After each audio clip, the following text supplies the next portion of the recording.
Phone తీయండి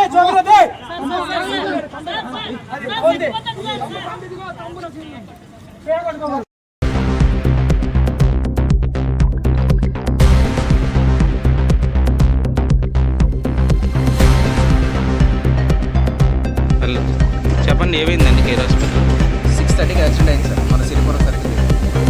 so అక్కడి నుంచి మళ్ళీ తీసుకొచ్చి కేర్ హాస్పిటల్, బెటర్ హాస్పిటల్ అని చెప్పేసి నేను అనుకోని అంబులెన్స్ బుక్ చేసి తీసుకొచ్చిన తర్వాత 6:30, 7 అయింది అనుకోండి. 7 నుంచి 11 అవుతుంది. ఇప్పుడు వచ్చి ఎమ్మెల్సీ రైజ్ చేయలేదు అండ్ ఇప్పుడు వచ్చి స్కాన్ చేయలేదు, ట్రీట్మెంట్ కూడా చేయట్లేదు. అసలు లోపలికి వెళ్తే ఏమైందా అమ్మాయికి? అసలు ఎవరు ఏం చేసి ఇబ్బంది పెట్టారు చెప్పండి. స్కాన్ రాశారు సార్, స్కాన్ కోసం అని చెప్పి నేను ప్రిపరేషన్ చేసుకున్నాను. సిటీ స్కాన్ ఇక్కడే ఉంది, ఎమర్జెన్సీ వార్డులో స్కాన్ ఉంటుంది. స్కాన్ ఇక్కడ చేయకుండా ఫస్ట్ ఫ్లోర్ తీసుకెళ్ళి చివరి ఉంటుంది అనమాట, అక్కడికి వెళ్ళి చేశారు.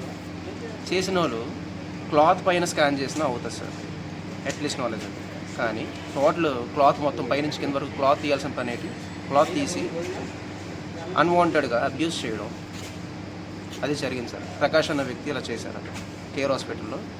ప్రకాష్ అనే వ్యక్తి సిటీ స్కాన్స్, ఈ స్కాన్స్ సంథింగ్ చేస్తుంటారు, అది జరిగింది కేర్ హాస్పిటల్. ఏమైనా ఆ వ్యక్తి పైన చర్యలు తీసుకున్నారు హాస్పిటల్ వాళ్ళు? ఏమైనా హాస్పిటల్ వాళ్ళు అయితే చర్యలు ఏం తీసుకోలేదు సార్. ఇంకా మేము వెళ్ళి క్వశ్చన్ చేస్తే అడుగుతుంటే అతనికి అందరూ కలిపి వచ్చి ప్రొటెక్షన్ ఇస్తున్నారు వాళ్ళకి, అతనికి మేము అడుగుతుంటే. పోలీసులు వచ్చారండి?